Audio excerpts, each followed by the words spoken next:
Just a bit of a warning, this video contains flashing lights like redstone torches flashing.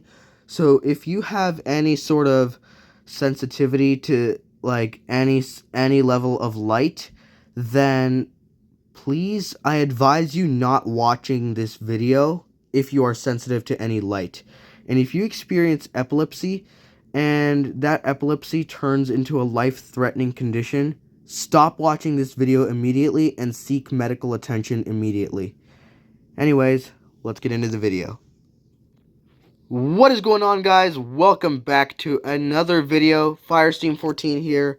Yes, as promised, I have managed to get Craft World back, and we are back with Craft World Fire Alarm System Test 1. So, System Test 1 is restarted all over again because I haven't really played Craft World in a while ago, and I could not find Craft World, but now we are back. And before we get into the system test, there are some changes here. So, let's see what the changes are. So, number 1, how the pole station looks like. So, back in the old videos, this is what the pole station used to look like. So, this is what the pole station used to look like when back in the old videos. But now, the pole station looks just like this.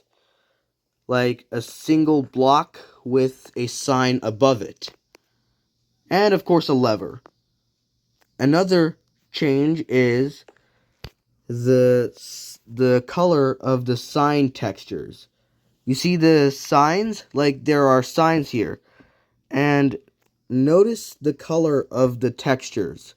Like, the textures of the signs.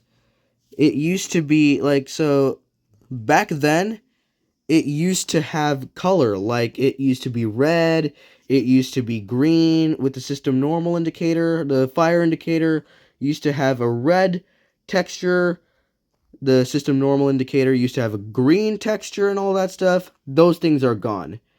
Yeah. And now we are back with normal black texture like the default sign setting. And number 3, the reset button is replaced with a stone button instead of a wooden button. And the reason why, you'll understand. So now, don't worry, this is Minecraft, so this is just Craft World. So, don't worry, I'm just showing you why I replaced a wooden button with the stone button. Let's say you have a bow and arrow, and let's say you decide to fire an arrow right at a wooden button. This would literally keep the button pressed on. Yeah, that is because wooden buttons are very weak. If I did that exact same thing with the stone button,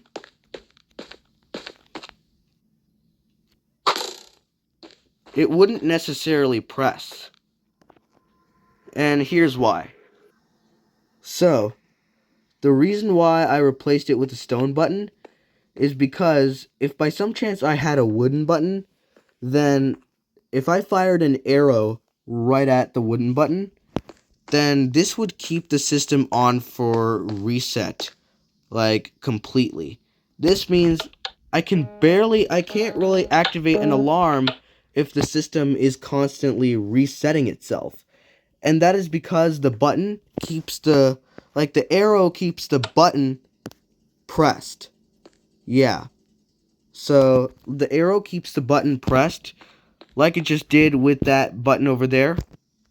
Well, the arrow is gone now, but like it just did with the wooden button, it can also keep the reset system active regardless of whether I am trying to activate an alarm. Because I can't really activate an alarm if it's on constant reset. So then what if I can't do this? Right now I can, but what if I cannot? Right?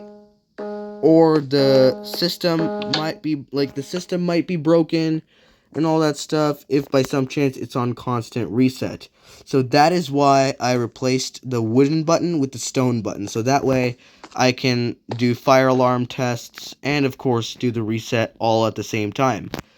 So, and besides, if by some chance there was a real fire and you needed to activate a fire alarm, then if the system is on constant reset all the time, then it's certainly not going to activate, because then it'll just reset back to normal. And then that would hinder emergency evacuation, which is not so good at all. So that's why I replaced it with a reset button. So yeah. Anyways, now that we've discussed all of the changes, let's go ahead and head back into System Test 1. So, are you ready? Let's pull the alarm in 3, 2, 1. So now, warning. I'm going to warn you just a little bit. This is just for entertainment purposes only, and this is not to be taken as real-world advice. You must never ever pull a fire alarm unless there's an actual fire emergency. Never ever pull the fire alarm unless there is an actual fire emergency. Anyways, let's get into it. 3, 2, 1. So the second you pull the fire alarm pull station, this is a basic fire alarm system. The system normal indicator turns off, and the fire indicator turns on. And then the fire strobe starts flashing and making noise. I have it on code 4, so it beeps 4 times at a steady pace. And you could literally also see the redstone circuits activating. Wait, let me show you. Let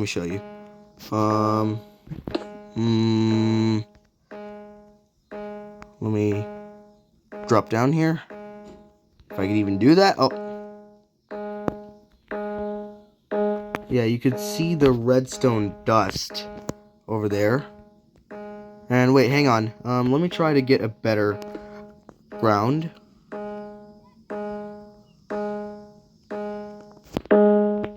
You can literally see the coder. So like I said, with the coder, you can change the pattern.